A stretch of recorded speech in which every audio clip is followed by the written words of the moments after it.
हाँ तो ना कहत ही बेटा के लेकिन मानत नहीं खसन हमरे घर के लड़का एकदम बिगड़ गइल बसन खा खा के कन के मंगरौनी धइले बा देही में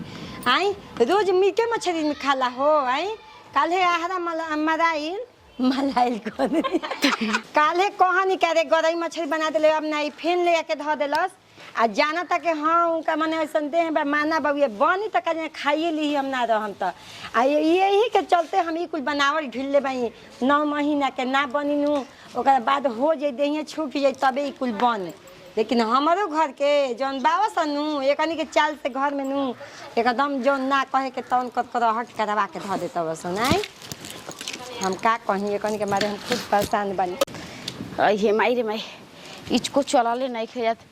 अगनवा में कोई नहीं खिलागा कि मम्मी जी अब वही जगह बानी का त चूल्हे त अब कसौ निकनु हमरा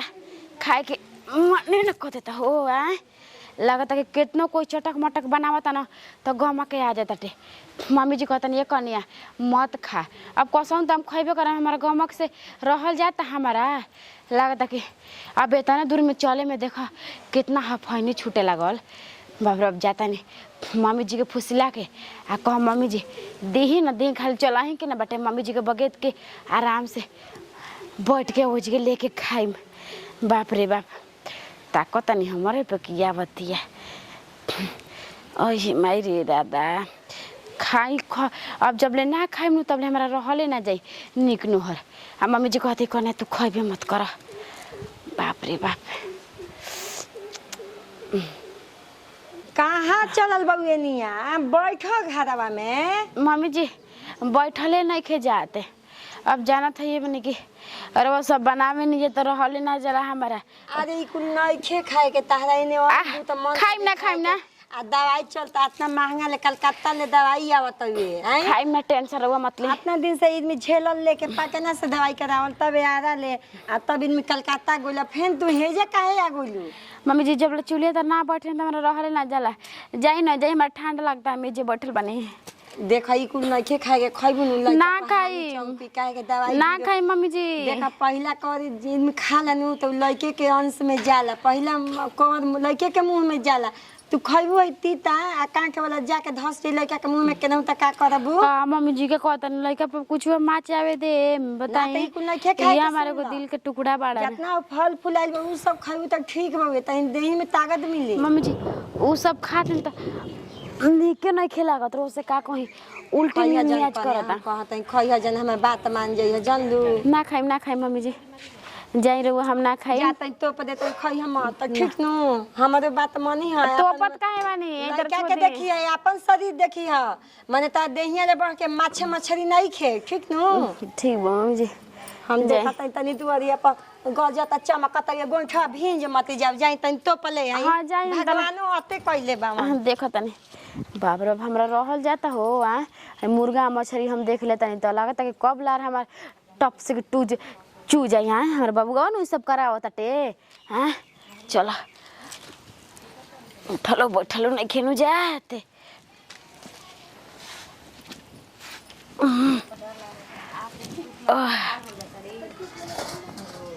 बाप रे बाप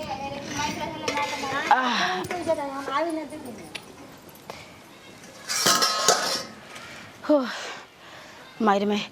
बाप रे बाप कितना चटक बनल बाटे एक पीस लगत आटे कि आज हम खूब खाइम भर पेटा खाइम आहा बाप रे बाप कोई देखत नहीं खेना तो कोई देख ली तो एको नतीजा हमारा के ना छोड़ी हमसे बैठ के खाली सब तू ही करावता रहा तू ही ना तो तू ना रहता नू तो इतना हम कोई के बात ना सुनती समझ गइला चुपाई में खियावत तारा के आहा बाप रे बाप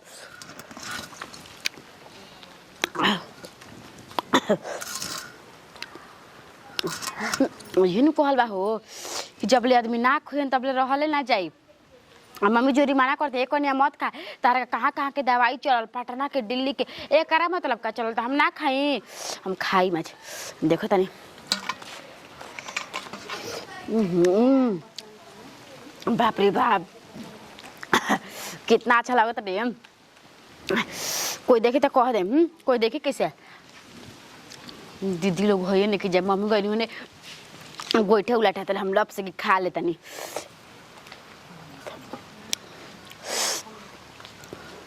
हई बताओ हो मौगे काहे नहीं के समझ तो ओकरा परहेज करे के चाही न। आ जब डॉक्टर माना कइले बा न कि हई चीज नहीं करे के आई दिन नियरा गइल बा दिन इहे जा रहल बाटे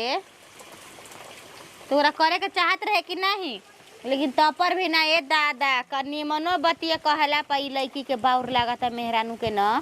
टिक्का बतलावे खातिर। का जी दीदी मछरिया अब भाता वाता खाए में अटकत का कहाई खाए के तो अरे का खाइन जी हम बाबू जता कि निके निके से हो जाए एकरा लइकवा ना त ठीक रहित जी कहीं बैठता नहीं तो एकरे बारे में सोचता नहीं कि हई बतावा हो बुजरी के नीमनो बतवा कहला पर बाउरे एकरे लागता टुए देखा हां नीमन से खावत जाके कनी ऐसे मत कर ऐसे मत खा ई मत खा ऊ मत खा आ मार ध के आराम से निकाल के चपोरा मार लेती है हैं के ओकरा कहे जाई अनामिका उनकर बेटिया बा मनोहर के ऐसा है करत रही ससुरवा में से लेके छोड़लसन का त कतन मुर्गा मछली कहत रहे नु हां बने के आई हो दादा ई हो लइका द मन हवा दे कइले बाटे बबुया नमक हटा दे रे का करम जी ये तो आदमी सोचता ना कि एहे चलते ससुरवा ले आके ससुरवा के लोग नैहरा में छोड़ देलस तो एकरो का आदमी वैसे ही करत एक महीना ले जाके छोड़ देतन तब नु त आमा जी के कहना कि आजकल देह भइल बाटे हैं अभी ले जाके छोड़बो करिए ना कुछ कह होयो जाई अंक लाग जाई सारा हमनी के ऊपर इहे नु बा। अरे देर छूटे के रहेला ना तीत ना खाटा आदमी खालन परहेज क के रहेला जैसे डॉक्टर बतावे अल्ट्रासाउंड करावे को नीचे तबे एकरा से आदमी उठू कहलस में मिनिया डॉक्टर ए दीदी कोई के समझदारे के आदमी न समझावलन कि एक बात में समझ जा से ई समझे वाली बिया है ये नहीं एकर फेजा में ओटेला है ये नहीं निमनो बते कम त का बुजरी के बौरे लागी हैं का एकरा का आदमी समझाइहन हो कने। अरे तू त खुदे बाड़ी 8 गो परिवार में के बेटी बाड़ी आ चाचा चाची अभी अलगे नहीं खन सब ये कहीं में बता तू कैसे करती तोर चाचा चाची के लइकी ना भई रहे का जान तोर बड़की बहिन ओकरा घर वैसे भई रहे हां ओकरा घर वैसे भई रहे तबे नहीं से करतिया अजी इतना पिस्ता बादाम रखले रहने बेटा मैं खा गइल सिया ओ रतिया डाटत रह न करे खाहू के बात बनावल बा 2 गो 3 गो हां इतना एक हाल बैठ के खा ले बिया लइकवा पर ना एथी हो कि जी असर पड़ी पिस्ता बादाम चाहे ए काजू किशमिश भई ई सब पेट में खइबो नु त फूल के ऐसे पेट हो जाला जनलू सकब आदमी के ना लियाला कमे आदमी खालन मगर ई बुझाता न ई जीव के आगे अपन लइका लगी के सोचबो ना करी देखी हो। अरे चटोर बिया जी बुझाता ना कि लइकवा ना ये सब खातिया मांगतिया हां एगो आदमी कहेला कि सास नखी मानत मरद नहीं खानन सास हमनी के तरह हाथी पे लेके चलत रही एकरा के त कपार पर चढ़इले बड़ी हां तब का लेकिन तपर भी नहीं खे मानत आजी जाए दीजी अगर जब आगो में चुई ना तो छावे के कोशिश करबे करी अभी हमनी के बतिया जहर लागताटे आ उहे बादवा में ना अगर भगवान करस नहीं अगर ओसन बीत जाओ तो वे कहीं ना कि ना गोती ने हमरा चना अमृत हमरा कहत रही जा ये नु बा कने हमनी के कोनो बतिया बुढ़िया कहत रही मैं मान ना एक बार में करे के त अपना मन के हो गइल बैसन माई के कनी के बिगड़न मरी के धिया नु हैसन त अब इनका बुझात है मने मने कि कैसन पतो हमारा आइल बिया। अरे जाए दीजी हमरो से मतलब नहीं खा ले रौरा हैं हां खा ले आ चले आ देखो तनी नु हम कि उजी के जात रहे गाना में धीरे धीरे चूल्हावे देने हम ना गइल नहीं देखे खातिर खाए गइलिया मछली खाए गइलिया कि आम पीसे गइलिया का जान दादा कतना ओकरा खाटा खाए के मन करत अटुए हैं खाए मत लागस जी मछरी है वो ओकरा खाए के बाटे हौ और तड़वा ऐसन हेतका रहेला काट के खजूरवा खाई जाला ऊ काट के खातिया ठीक बा ओकरा एथी बात के आदमी लेके चली त ना ना एथी बनी जी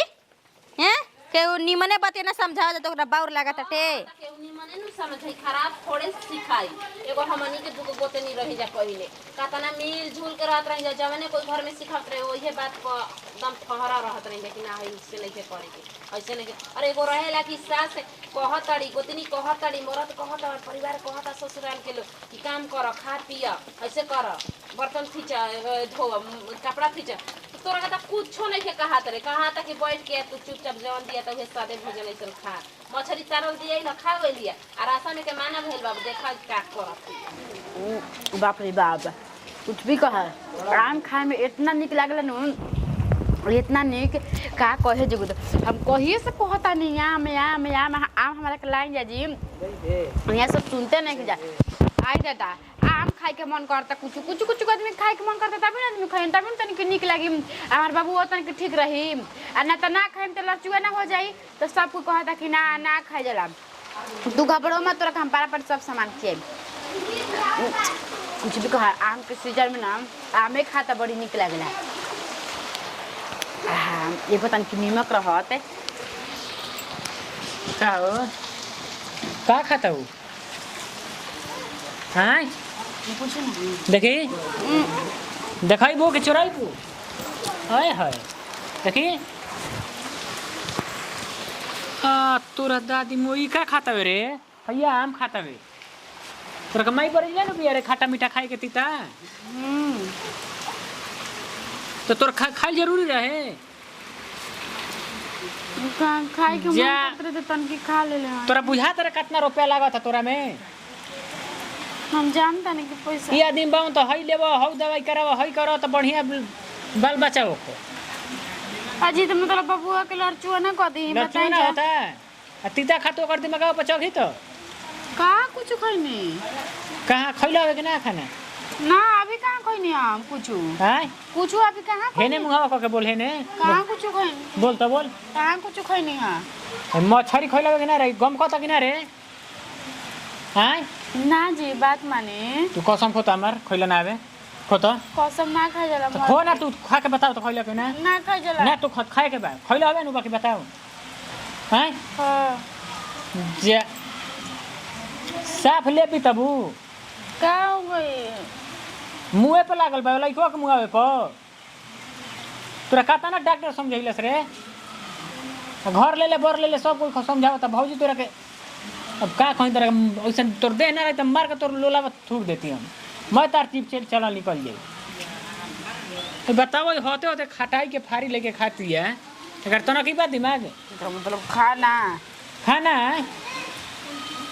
सब कोई बोलता है कने मत कहिए कने आई मत अरे जो खाए के बनावल बा फिर खइबे ना रे दहिया छूट जाई तो अब ये नु खाए के मन करते बबू का जन लड़चुआ ना हो जी त का करब बोली ना तो हर तो टेंशन वाला चुआ ना हो जी ना बबू खट्टा खट्टे खाए के कर मन करता टे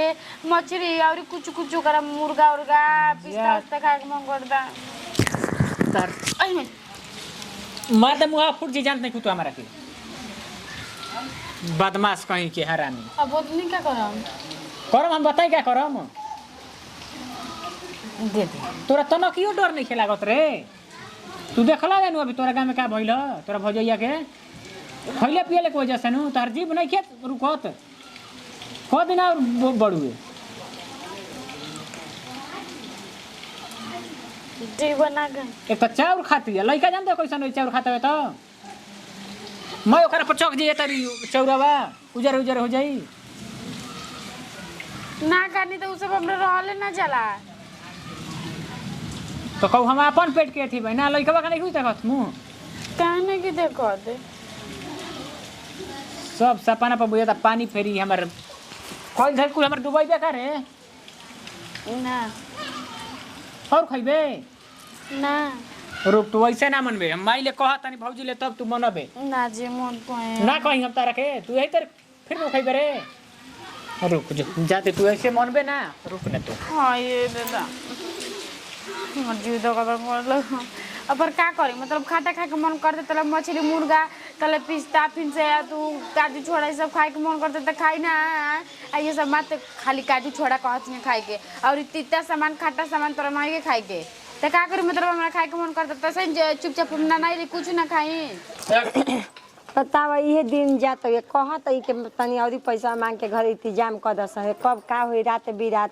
रतिया में ना के घर में जाई पंच उधर मांगे आई झुकौले रही में तो दन दुकाई में रिजर्व करके लेके भागी नू हॉस्पिटल में एक घर केकरा भरोसा बा हो सरकारी हॉस्पिटल में हम लेके झुकल कहीं जाइन के का ना तो आजकल आदमी बिना भरोसे के नु सब कुछ खेल खेल लेता वन का होई बिना भरोसे का खेल लेता वन हैं रउआ ये बबुआ दी है 10,000 रुपया, ये छोटा का दी है, ये मझिला दी तो है। ना कहीं घर में संदेह है बा पत्तला है लिया के पतो रोज रोज रउआ चेतावत रही कि हई नहीं के खाए के हई नहीं के खाए के। आज आम है मछली बैठ के संगे खाती है छिपा में लेके। आम ई बताई। मछली? हाँ, अभी गइल अरे हनी रे आम है मछली छीन के लिया के धइल हनी।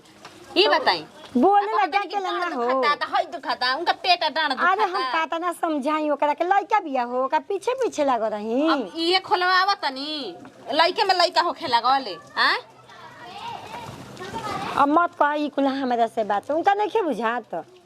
कि ना ई सब खाई माना बगे तो दवाई चलता है। डॉक्टर माना कइले बाकी तोरा के आम खट्टा मीठा नहीं खाए के त का जरूरत बाटे। तीत पकल नहीं के यो इहे पर मरतिया मतलब तू जीप कारण सब के बेचवा देबी। हां अरे हम का कहिए दादा उनका से तय औरी हम लाचार बे उनका चलते के नहीं खे के दुगो बात बोलत आवत लइको त बोलता उहो बोलता तूहू आके सुनावलू खाए भर। हमनियो के मना करत रही त मान जात रही जा का हमनी के त घर ही लइका फेका भइल बा ओसन ओकरा के हॉस्पिटल में जाता था हिसका पट दरिए जी करम जी त कम की करत ऐसन। हां आन पकान का कावा लोग तब तो हनी लोग लइका हो खावा लोग। हां हां आवत जे बात बतिया एगो जीव जवान भइल माना ना कर माना ना करी ना कौन कहनी हां का हो गेल तू का आई हूं पहले बोल सुन के बुझाता कि देह में एथिए नहीं खे हिम्मते नहीं खे बोले नहीं खे आ और पैसा सपरा कि मछरी या आम बैठ के खाती या आई दे रामा और कुछ होइए जाई तो का करम रौरा। अरे तो हम खुद माना करते हम ओकरा से लाचार हो गेल एकदम जौन जीव कहाला कचाइन नु वे जीव हमार कचाइन हो गेल बउए बेरी बेरी के बतिया कहत रहत हमका समझ नहीं खे आवत आय एकदम मुआ के धइले भाई आदमी के ऐसे हम ना देखले रहनी कोने या धक जब के देखल रहे बेटा के चटकारे लगा तोहनियो जनी दू जनी आइल बा हाथ ना हमरा भूखे के ना रहत है कुल जनी के खाली कह देम कह चीज मत खा लो त ना खइबो लो आ उ हमरा के एकदम परेशान क के धइले बिया चलो हो अपना अपना घर में रहे के का करे के। जान तनी के हमरा से गलती भइल बा दीदी जी आ माफ कर दी जावे ऐसन गलती ना करम ना करम। रोजी ने माफी मांग एकरा गोतरी में लाज नहीं खे चुरुआ भर पानी में ऐसन औरत के मर जाए के चाही कहे के तना तारा के एक एक काम बार बार कहल जी तब दिमाग में घुसी का है अपना जिभिया के कारण अपन हो करो के का बर्बाद करबू। हां तब खेला ली है बबुआ बुचिया खेला ली है हो उतराइल बा 9 महीने दुख कटलू नु आ खेलावे के समय पर मार आम के अचार आ आम खूब रहती आम के अचार खातई कि आम कटर कटर खात रही हाँ तो खाए ना दो एक सजा तो तहरा भोगे के बा मैं दहिया फूल जाई आ लइको ना होई आ पेटो चीरे के पड़ी। जा दी दीदी जी माफ कर दी अब हम सच्ची कहतनी अब हम ना खाइम अपन क्रिया खाई कहतनी उते तो भतार के क्रिया खइले मगर मछ के आंसू कम कर ठीक बाटे हमारा ना नखल गिरगिरी से रंग ना बदले आवेला ठीक बा चटकारा तड़ुआ कहत ना दीदी जी ना कर मैं इहो मेहरानी अपना आदत से एकदम लाचार भाई बात कहब लेकिन लागत कि पेटवा छीरा फरा जाई वही पर लागल भाई लोकड़ा तर मर्दा कमा के लोकड़ा रखले ह हैं एने आदमी के अपने परेशान तो होबो करबू एने आदमी के परेशान करबू कहन तानी मार मछरिया में मुर्गा खाए में जरूरी बतहरा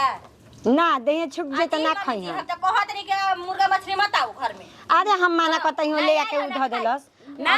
मछरी मुर्गा आई बेटन से रुपया मंगाई हॉस्पिटल जाए के बाद 10,000 जुगाड़ कर दी है कहे के ना पर जा दिन जा जान तनी हमरा से गलती जेतना घर में कीचड़ कचर करे के बा उतना करत रही जा ठीक नु कमे आदमी बोली हम आ तहरा जेतना कुछ खाए के बा बड़े बाजार से सब चीज खा ल देखला इहे टाइम देखला कैसे बैठल भाई दादी लेखा कने खाए के हसन तार बाबा होई नु आसरा लगावल भाई त ढेर खिलाओ ना किन किन के हाँ का भौजी खेले वाला तब बोलाते भाई असही खिलाई हमारा अपने खाई तो कहां से तो हुई सोचल सपना पर पानी फिर जाए जाके हाँ। नीमन का कहतनी पूछ अपन भौजी से जैसन कोरने ओसन फोरने ठोकी ना का बैठो बाजी गोली सन मुंह चमका के आए ओकनियो के त भइल बा ओकनी के मेरी हाथ ना हगामा भई रहे आई जे बैठल वैसन होता से बड़ जेठा माथ पके लुगा गिराई के बैठल भाकरा दौड़ के लाज नहीं खे मुझे बताएं लुगा संभाल जाते तो लंग के हो जा, लंग के हो के रह। लुगा संभाल नहीं खियावत का संभाले आई सब कोई के तो इतना दुखा बउए बबुआ के दिया ओकन के ना रहे जतने ताके मिरे हो रे कल बा उतने तू आग बोले बाऊ आई कपाट पर चढ़ के मुता तू हो मरा चाहे जी हम छोड़ देते अपना भातार के लिए के जा हॉस्पिटल में। हे श्री गुरु कौन चीज हम गलती कर देनी चाहत हमरा ना खाए के सब कोई हमरा के बोलत ताटे सब कोई हमरा से नाराज हो गलू के हमरा के बोलत तानी दीदी मम्मी जी ऐसे ही हमरा के बोलत आई जा। हे भगवान हे श्री गुरु हमरा के कुछ हो जे हन बबुआ के आज रुआ मत आवे दे काहे के बहुत बड़ हम गलती कर देले बानी।